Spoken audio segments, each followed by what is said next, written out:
안녕하세요. 춘천 한마음교회 노별아입니다. 저는 현재 대학원에서 국악 판소리를 전공하고 있는데요. 세상의 무대에서 사람들의 관심과 기대 속에 살았던 제가 아버지의 죽음으로 절망 가운데서 부활하신 예수님을 만나고 영원한 하늘나라 꽃길에 대한 소망을 부어주신 놀라운 하나님의 은혜를 나누려고 합니다. 저는 어려서부터 예술적으로 끼가 많았던 아이였어요. 6살 때부터 제가 처음 잡은 것은 연필이 아니라 바이올린이었습니다. 또래 친구들이 한글을 배울 때 저는 바이올린 잡는 것부터 시작해서 피아노, 미술, 무용 등 다양한 예술을 접하며 자랐어요. 그 중에 바이올린을 가장 좋아했던 저는 친구들과 어울릴 시간도 없이 매일 방 안에서 바이올린과 시간을 보내야 했습니다. 이렇게 하루 온종일 방 안에서 음악 연습을 하다 보니 이제는 악보에 나와 있는 콩나물 머리만 봐도 머리가 아플 지경이었습니다. 그러던 어느 날 제가 초등학교 6학년 때였어요. 어머니께서 한국무용을 배워보라고 하시는 거예요. 제가 항상 방 안에서만 연습을 하다 보니 체력이 떨어질까 봐 걱정된다고 하셔서 한번 배워보라고 하셨어요. 그래서 저는 이참에 머리 좀 식혀야겠다는 생각으로 한국무용을 배우게 되었습니다. 처음에는 스트레칭으로 가볍게 몸을 푸는데 어느 순간 선생님이 저의 양 다리를 잡고 힘껏 찌는 거예요. 사지를 찌는 느낌이 어떤 것인지 실제로 경험하니 이건 사람이 할 짓이 못 되더라고요. 그리고 이어서 무용 반주에 맞춰서 연습을 하는데 저도 모르게 음악에 빠져버린 거예요. 그 음악은 다름 아닌 우리나라 전통음악 중에 판소리였어요. 13살 나이에 처음 듣는 구구절절한 음악은 저를 매료시켰습니다. 아니, 어떻게 사람의 목소리로 저렇게 표현을 할까? 뭔가 노래 부르는 사람의 삶의 이야기가 그대로 전해지는 것 같았어요. 이렇게 푹 빠져있는 저를 부모님이 지켜보시더니 무척 당황해하셨어요.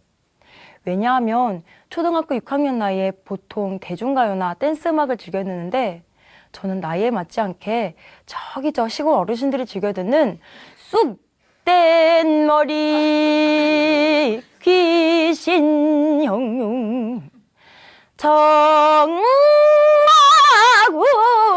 정마국방의 찬자리요 뭐 이런 한맺힌 음악에 관심을 보이니까 부모님이 당황하신 거예요. 그래도 부모님은 저를 말리지 않으시고 판소리를 배울 수 있도록 허락해 주셨어요. 그렇게 14살 나이에 판소리를 배우게 되었는데요. 5가지 이야기를 바탕으로 입에서 입으로 구전되어 내려오는 판소리는 특별한 악보가 없이 북장단에 맞춰서 소리를 하는 것이 특징인데요. 이 부분이 저에겐 상당한 매력으로 다가왔습니다. 결국 저는 일반 학교에서 예술학교로 전학을 가게 되었고 어린 저에게 그곳에서의 생활은 감당하기 힘든 시간이었습니다. 부모님과 떨어져서 기숙사 생활을 해야 했고 또 예술학교는 선후배 관계가 매우 엄격해서 조금이라도 선배 눈에 거슬리는 행동을 보였다가는 심한 욕설과 폭력을 퍼붓는 것이 일쑤였습니다. 그러나 이것보다 더 싫었던 것은 이제 전학 온 지 얼마 안 된 제가 전교생들과 선생님들 앞에서 의무적으로 해야 하는 연주 발표였어요. 아직 판소리의 판자도 제대로 배우지 못한 저는 결국 전교생들과 선생님들 앞에서 보기 좋게 망신을 당했습니다. 그날 이후 다시는 그 누구에게도 지지 않겠다는 다짐과 함께 매일 새벽부터 연습실에 나와 하루 종일 교복이 땀으로 범벅될 때까지 연습하며 실력을 쌓았습니다. 그 결과 학교에서는 물론 각종 대회에서 좋은 실력으로 수많은 상장을 받으며 어린 나이에 사람들에게 인정받기 시작했습니다. 무대에서 내려오면 사람들이나 선생님들이 지나가면서 저에게 항상 하는 말은 아가, 너 소리 어디서 배웠냐? 잘한다잉? 이런 칭찬이 끊이질 않았어요.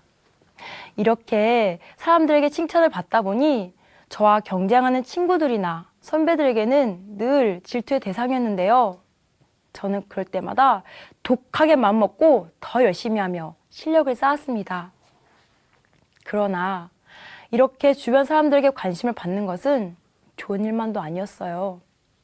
왜냐하면 사람들에게 받는 이런 관심이 언제 누구에게 빼앗길지 모르니까 늘 나보다 더 잘하는 경쟁자가 나올 때마다 매일 긴장 속에서 전전긍긍하며 살아야만 했습니다. 이런 저에게 늘 항상 옆에서 지켜봐 주셨던 아버지가 계셨는데요. 아버지는 제가 바이올린을 잡았을 때부터 판소리를 시작할 때까지 항상 저와 함께 하셨어요. 제가 판소리로 대회를 나가면 무대 객석에서 관객이 되어주셨고, 또 제가 긴장할까봐 걱정되어 무대 대기실까지 찾아오셔서 따뜻한 차를 건네주시며 저의 긴장을 녹여주셨어요. 그러던 어느 날 제가 대학 입학을 앞두고 있을 무렵 갑작스런 아버지의 위암 소식을 듣게 되었는데요. 온 가족은 충격에 빠진 얼굴로 그 자리에 주저앉아 버렸습니다. 평소에 웃음도 많고 강한 모습을 보이셨던 아버지도 병 앞에선 무너지시더라고요. 결혼 전부터 교회를 나가신 어머니는 아버지의 수술을 위해 항상 쉬지 않고 매일 눈물로 하나님을 찾으며 살려달라고 기도했습니다. 그런 어머니의 기도로 아버지 수술은 잘 이루어졌고 회복 중에 있는 그때 저는 공주에서 열리는 박동진 국악 경연대회를 참가하게 되었는데요. 늘 저를 응원해 주시는 아버지는 그날도 어김없이 아직 회복되지 않은 몸을 이끌고 2~3시간이나 떨어진 대회장으로 찾아주셨어요. 그런 아버지를 보고 눈물이 앞을 가렸지만 저는 애써 눈물을 참고 무대에서 노래를 하는데 저 멀리 객석에서 흐뭇한 얼굴로 바라보시는 아버지를 보자마자 참았던 눈물이 왈칵 쏟아져 버렸습니다. 그런 중에 아버지의 병이 다시 재발되고 수술도 불가능한 상황까지 오면서 우리 집은 하루하루가 전쟁이었어요.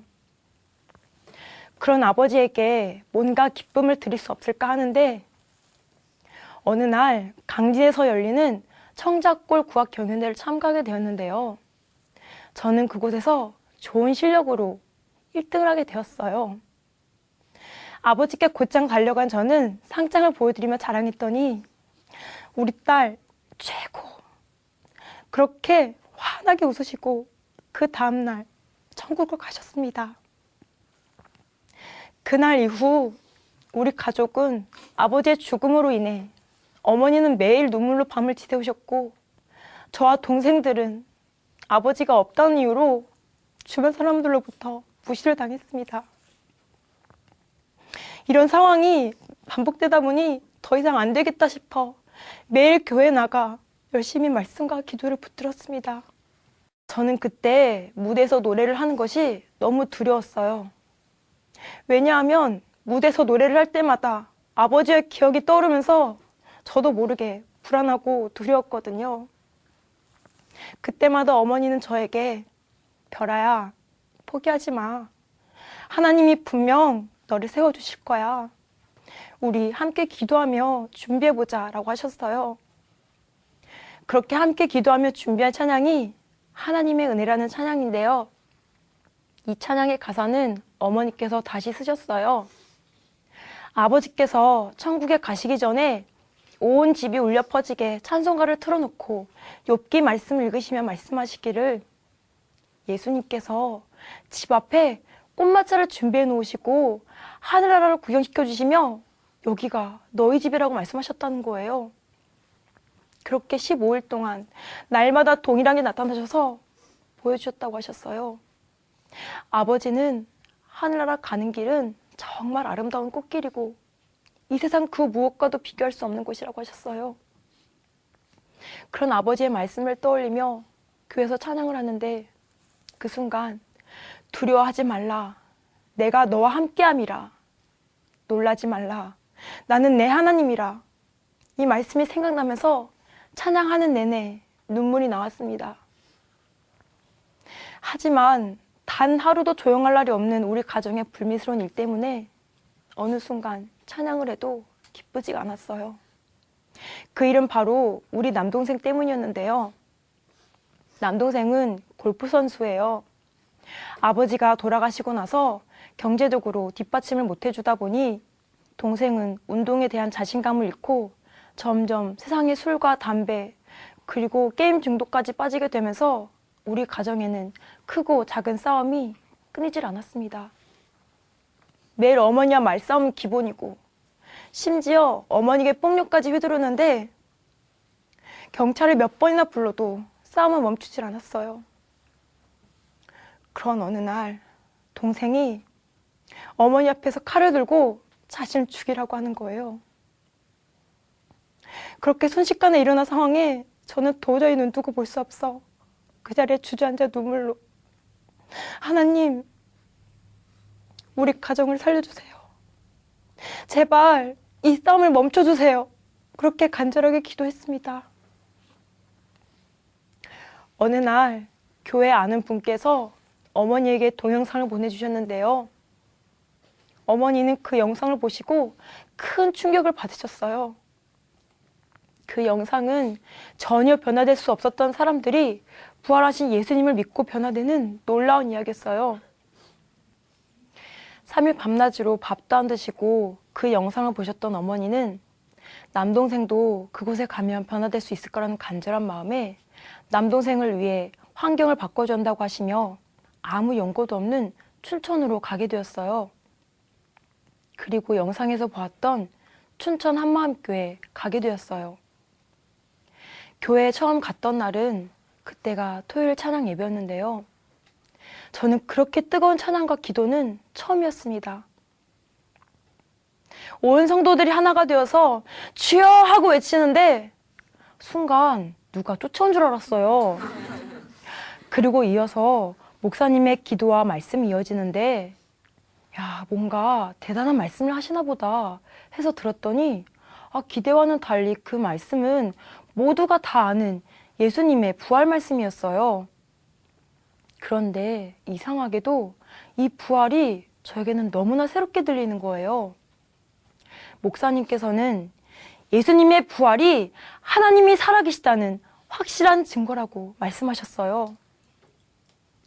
오랫동안 교회 다녔던 저는 그동안 부활을 알고 있었지만 보이지 않는 하나님을 부활로 믿을 수 있다는 것은 한 번도 들어보지 못했거든요. 처음 듣는 얘기라 좀 당황스럽고 의심이 되었어요.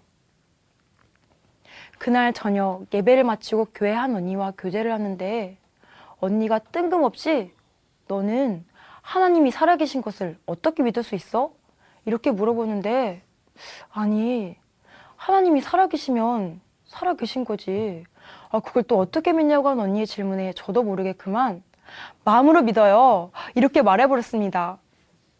그리고 이어서 또다시 이상한 질문을 하는데 예수님이 십자가에서 죽으실 때 좌우편에 강도와 같이 죽었다. 그럼 누가 하나님이냐?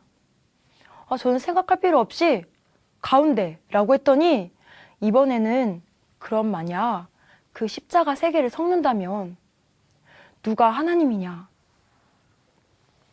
저는 이 질문에 대답을 할 수 없었습니다. 그러자 언니가 부활하신 분, 이분이 하나님이야. 그렇게 어렵고 복잡하게 생각되었던 이 질문의 대답은 아주 쉽고 간단했습니다. 부활하신 분, 이분이 바로 하나님이시더라고요. 저는 이 질문을 통해 예수님이 누구신지 알게 되었습니다. 그동안 저는 예수님이 단지 성경 속에 나오는 인물이고 신이라고만 생각했거든요. 그런데 모든 사람이 죽는 것처럼 예수님도 사람의 몸으로 역사 속에서 살다가 죽으시고 다시 살아나셨더라고요. 저는 예수님의 부활이 역사에 기록된 실제 사건이라는 것을 통해 이 땅에 어떤 분이 왔다 가셨는지 알게 되었습니다. 제가 그동안 봤던 역사 속의 인물들을 보면 과거에 어떤 일을 하고 어떤 업적을 남기고 죽었다라고 기록되어 있는데 그와 달리 예수님은 죽었다가 다시 살아났다고 역사에 정확히 기록되어 있었습니다. 제가 실제로 목격하진 않았지만 이미 수많은 사람들이 보고 들은 것을 기록한 것이라면 내가 눈으로 보지 않아도 경험하지 않아도 믿을 수 있는 것이더라고요. 그런데 만약 예수님이 부활하지 않았다면 이분이 부활하지 않았다면 그냥 한 인간의 죽음으로밖에 생각 안 했을 텐데, 그런 그가 사람의 몸으로 죽으시고 다시 살아나셔서 하나님이심을 증명하신 것입니다. 그것도 그냥 죽고 부활한 것이 아니라 성경의 예언대로 우리 죄를 위하여 죽으시고 성경의 예언대로 다시 부활하셨습니다. 예수님의 부활이 실제가 되고 예수님이 누구신지 또 십자가에서 흘리신 피가 어떤 분의 피인지 알게 되면서 아, 하나님이 나를 위해 죽어주셨구나. 저는 그 순간 눈물로 회개했습니다. 하나님께서 목숨 버려 저에게 주신 사랑, 그 사랑을 지금까지 제 마음에서 버리고 제가 주인 되어서 세상의 관심과 기대에 이끌려 살았습니다. 이제 더 이상 세상의 관심이 아닌 오직 하나님의 관심과 사랑으로 가득 채워달라고 그렇게 눈물로 회개하며 부활하신 예수님을 저의 마음에 영접했습니다. 부활하신 예수님을 만나고 나서 저는 더 이상 세상의 무대에서 사람들의 관심을 얻기 위해 노래하지 않아요. 영원한 천국 무대에서 오직 하나님의 기쁨을 위해 찬양하는 사명자가 되었습니다. 현재 저는 국악 찬양으로 복음을 전하는 삶을 살고 있는데요. 그 중에 병원에서 하는 전도는 너무나 기쁩니다. 한 가지 에피소드가 있었는데요. 교회 지체들과 함께 2~3명씩 짝을 지어서 병실을 돌며 전도하는데 어느 날 어떤 아저씨 한 분이 같이 전도하는 언니와 저에게 왜 찬양 한 곡 불러주려고? 이렇게 물어보시는 거예요. 갑작스러운 아저씨의 질문에 함께 있던 언니가 저를 가리키며 아, 네. 옆에 있는 애가 판소리 명창인데 찬양을 엄청 잘해요. 한번 들어보실래요? 그렇게 불렀던 찬양이 하늘나라 꽃길이라는 찬양이에요. 해와 달이 닿도록 영원한 사랑 하늘나라 꽃길을 여는 눈부신 사랑. 그렇게 전혀 일어날 수 없는 상황에 하나님은 그 아저씨를 통해 길을 열어주셨고 그날 이후 저의 병원 순회 공연이 시작되었습니다. 병실 여기저기서 찬양이 울려 퍼지는데 신기하게도 그 누구도 제가 찬양하는 것에 대해 말리지 않으시고 심지어 그렇게 듣기 싫어하던 복음도 너무나 잘 들어주시는 거예요. 죽음이 끝이라고 생각하는 그들에게 찬양을 들려주고 예수님의 부활을 전할 때마다 너무나 기쁘고 행복합니다. 제가 하고 있는 국악 판소리가 전통음악이다 보니 좀 생소하고 찬양하고는 거리가 멀다라고만 생각했는데요. 그런 음악을 하나님께서 너무나 아름다운 국악 찬양으로 많은 영혼들에게 기쁨을 주고 복음을 전하는 일에 저를 사용해 주셨습니다. 주 예수께 받은 사명, 곧 하나님의 은혜의 복음을 증거하는데 나의 생명을 조금도 귀하게 여기지 않겠다는 사도 바울의 고백이 저의 고백이며 또 아버지께서 나를 보내신 것 같이 나도 너희를 보낸다는 예수님의 말씀처럼 이제 저는 하나님께서 주신 국악 찬양으로 많은 영혼들에게 기쁨을 주고 복음을 전하는 사명자가 되었습니다. 아멘. 지금은 남동생도 게임 중독에서 벗어나 가족과 함께 예수님의 부활을 전하며 기쁘게 살고 있습니다. 아버지께서 천국에 가시기 전에 15일 동안 외쳤던 그 하늘나라 꽃길. 전 예수님의 부활을 통해 하늘나라 꽃길에 대한 소망이 부어졌습니다. 부활로 말미암아 지금까지 제가 걸어왔던 길은 부활하신 예수님을 만나기 위한 축복의 길이고 그 길을 통해 영원한 가족과 함께 하늘나라 꽃길을 걸어갈 수 있도록 길을 열어주신 하나님께 이 모든 영광을 돌려드립니다. 감사합니다.